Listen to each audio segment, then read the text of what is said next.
every day, right? We are only here for God. We release and we let go of our ego, and we embrace the Christ nature in all of us.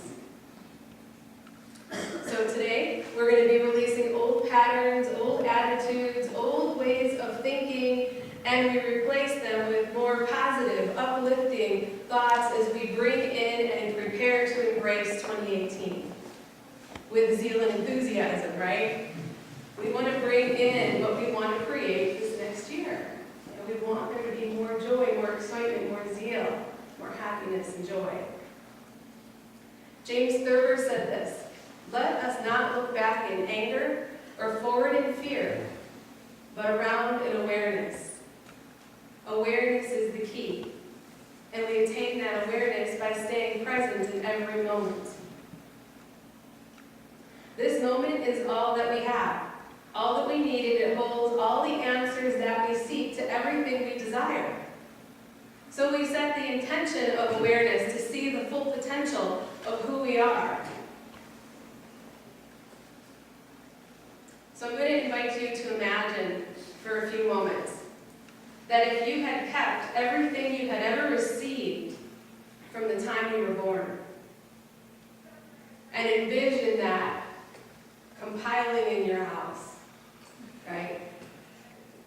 Every toy from infancy on up, every diaper, graduation gown, wedding dress, everything you can imagine, from your current wardrobe to your current living room set. Include every book you have ever read. Now we start to crowd the house a little bit, right? Your life would be so overcrowded with things if we held on to everything we ever had. Things that may have served you once, but they no longer do. But you hold on to them sometimes, right? But they only clutter up your life and your home. We can do that to our inner consciousness as well. We hold on to old beliefs, things we had thought were true. We hold on to those old habits, those old beliefs. They no longer serve us. We can release them and let them go. We hold so tightly sometimes onto a definition of who we are, a definition that we didn't create for ourselves too. As someone long ago declared you were ugly, stupid, or you were the pretty one. You may have held on to that definition of who you were all these years. And our consciousness can be as cluttered as our closets if we don't go through them and clean out the old beliefs. The past may have served us well, or have been less than we had wished it had been. But good or bad, it has brought us to this point in time, and we can be thankful for that, because we're ready to embrace something new. But we can hang on to the past, but when we hang on to the past, we cannot receive the gift that the present has to offer. And it blocks us from our future good. It's important, I'm going to say it again. When we hang on to the past, we cannot receive the gift that the present holds for us, and we block our future good. 2018 is a blank canvas for us. 2017 brought us great things, didn't it? We had a full year. So we reflect upon it. What in this past year made your heart sing? What brought you great joy and happiness? What have you done this past year that made you proud? What perhaps embarrassed you? What choices stunted your spiritual growth? And what enhanced your personal development? And then, what will next year bring? What will you try that you've never tried before? What risk are you willing to take? What are you willing to step into if you're guided to do something by Spirit? Whom will you make peace with this year? Whom will you forgive? And if we fast forward to New Year's Eve 2018, what accomplishment of 2018 will you be most proud of? You're all here today by divine appointment. There are no mistakes. Everything that happened last year has brought us to this now moment. The moment of our awakening is upon us. We're preparing for something new. We're setting the intention for something great. And all we have to do is be fully present. There's tons of time in your life when you finally get it. In the midst of your fears and your insanity and your busy lives, you stop dead in your tracks. And somewhere a voice inside your head cries out, enough. Anyone had that experience? It happens. And this is when the awakening happens. So I have a piece I'm going to share with you. It's called The Awakening, and it was written by an anonymous person.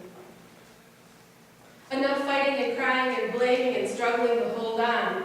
Then like a child quieting down after a tantrum, you blink back your tears and begin to look at the world through new eyes. This is your awakening. You realize it's time to stop hoping and waiting for something to change or for happiness, safety, and security to magically appear over the next horizon. You realize that in the world there aren't always fairy tale endings and that any guarantee of happily ever after must begin with you. And in the process, a sense of serenity is born of acceptance. You awaken to the fact that you are not perfect and that not everyone will accept you, love you, or appreciate you for who and what you are, and that's okay. You learn the importance of loving yourself, and in the process, a sense of newfound confidence is born. You stop complaining and blaming other people for the things they did to you or didn't do for you, and you learn that the only thing you can really count on in life is the unexpected. You learn that people don't always say what they mean or mean what they say, and that not everyone will always be there for you, and everything isn't always about you. So you learn to stand on your own and to take care of yourself, and in the process, a sense of safety and security is born of self-resilience. You stop judging and pointing fingers, and you begin to accept people as they are, and to overlook their shortcomings and human frailties, and in the process, a sense of peace and contentment is born of forgiveness. You learn to open up to new worlds and different points of view. You began reassessing and redefining who you are and what you really stand for. You learn the difference between wanting and needing, and you began to discard the doctrines and values you've outgrown or should never have bought into to begin with. You learn that there is a power and glory in creating and contributing, and you stop maneuvering through life merely as a consumer looking for your next fix. You learn that principles such as honesty and integrity are not the outdated ideals of a bygone era, but the mortar that holds together the foundation upon which you must build a life. You learn that you don't know everything and it's not your job to save the world. And you learn the only cross to bear is the one you choose to carry.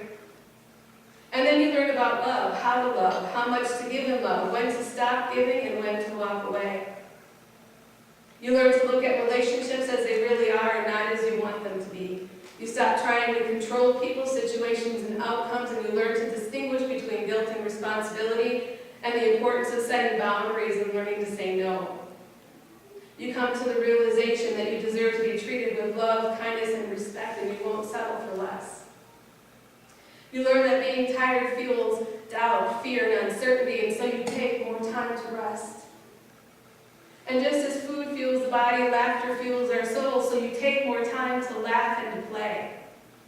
You learn that for the most part you get in life what you deserve, and that much of life truly is a self-fulfilling prophecy. You learn that anything worth achieving is worth working for, and that wishing for something to happen is different than working toward making it happen. More importantly, you learn that in order to achieve success you need direction, discipline, and perseverance. You learn that no one can do it alone and that it's okay to risk asking for help. You learn the only thing you must truly fear in life is fear itself, and you learn to step right into and through your fears because you know that for whatever happens, you can deal with it and you can handle it. You learn that life isn't always fair, and you don't always get what you deserve, and that sometimes bad things happen to unsuspecting good people, and you learn not to take it personally. You learn that God's not punishing you or failing to answer your prayers. Everything isn't always somebody's fault. It's just life happening.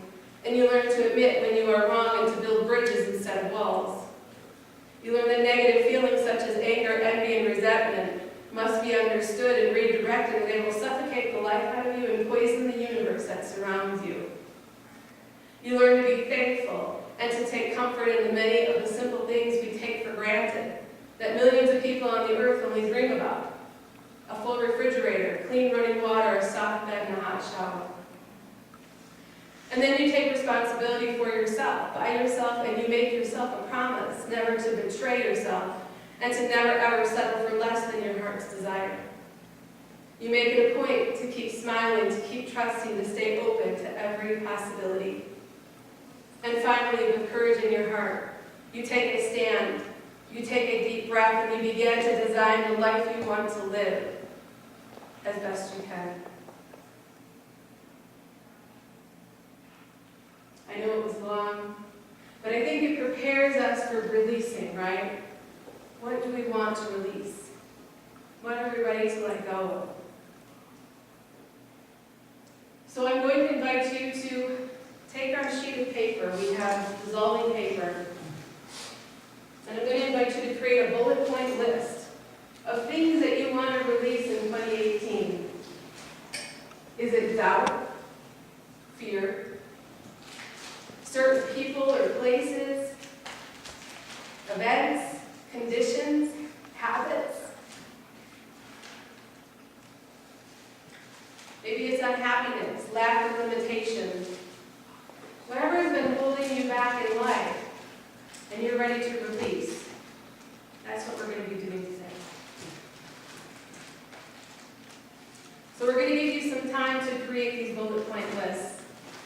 And then when you're ready, whenever you're ready, there's no certain time limit, we're going to invite you to come forward and place it into the water. It'll dissolve. All you have to do is mix it around. And when you're all done, there will be a surprise because you will see this big ball of muck, which is symbolic of all the junk we want to release and get rid of, so we can actually see it there. So we'll give you some time for this.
always changed its color, so I'll let it reduce.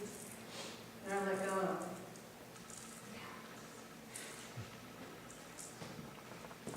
Now we're going to prepare a letter for God. So as we prepare to enter into what we want to create for us this next year, perhaps you'd like to say something like, I decree, I affirm, I accept into my life the following, and then list what you are willing to accept this next year.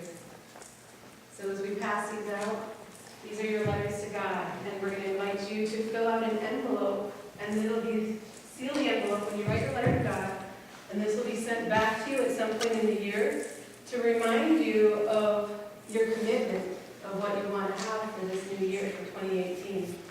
Your goals, your desires, the things that you want. That's what this letter to God is about. Without getting into details about how it's going to happen, you will allow Spirit to come forth and help you to attain those things that you're calling forth in intention. Perhaps you want a greater spiritual life, a family life, career opportunities. Perhaps you want to call into your life more health and love. Places you want to go, things you want to see and do, projects you want to complete, or desires for unity of the Black Hills. These are your goals, intentions, and desires that you're writing to God about. I decree, I affirm, and I accept into my life the following.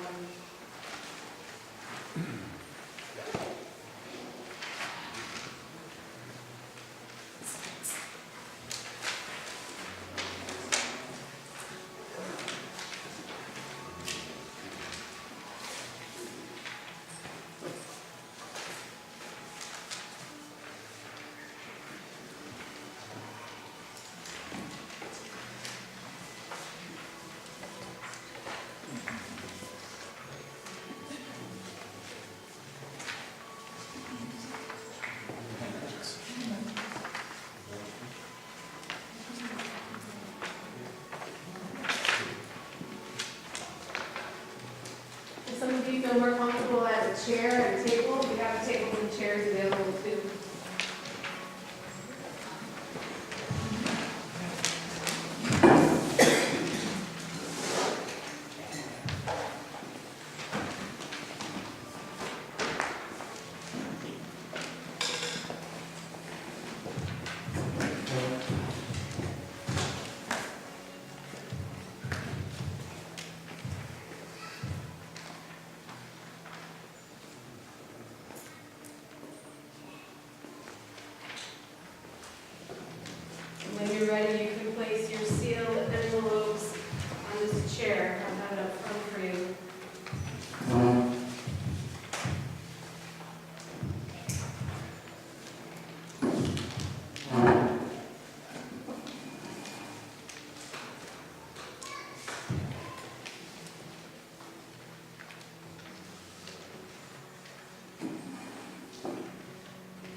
Jesus.